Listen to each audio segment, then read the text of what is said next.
dan ini mengakibatkan lebih dari 90% spesies yang pada zaman Jurassic ini keadaan menjadi tandus, kering, panas, dan banyak bebatuan merah yang berpori. Sebagian besar tumbuhan hidup di sekitar danau dan genangan air hujan. Tumbuhan menjadi mata rantai kehidupan.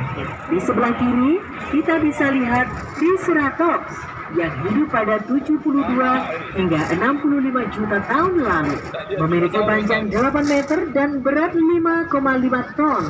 Fosilnya diketemukan di Kanada Barat dan Amerika.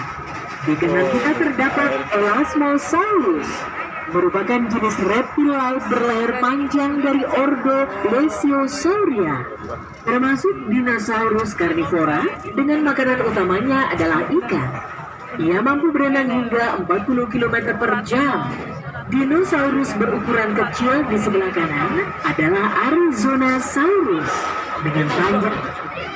Selanjutnya kita memasuki zaman Jurassic, berlangsung antara 200 hingga 145 juta tahun yang lalu.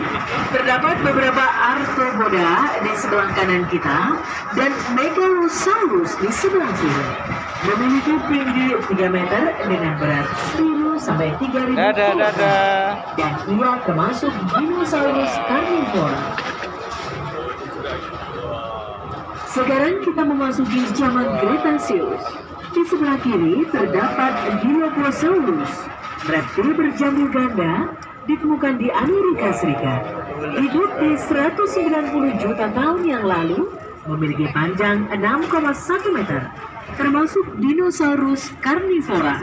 Di era ini, bunga mulai bermekaran sebelum dinosaurus akhirnya punah satu persatu dan berganti zaman es atau Ice Age. Di zaman ini terdapat Mammuts primigenius atau sering dikenal dengan gajah purba. Hewan herbivora ini memiliki tinggi hingga 4 meter dengan berat 8 ton. Lemak pada tubuhnya untuk meningkatkan kekuatan ototnya yang berguna melawan musuhnya. Periksa kembali barang bawaan Anda, jangan sampai ada yang tertinggal.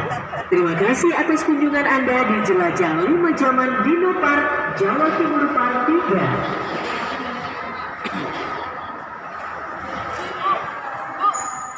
Bayi, pernah aku sih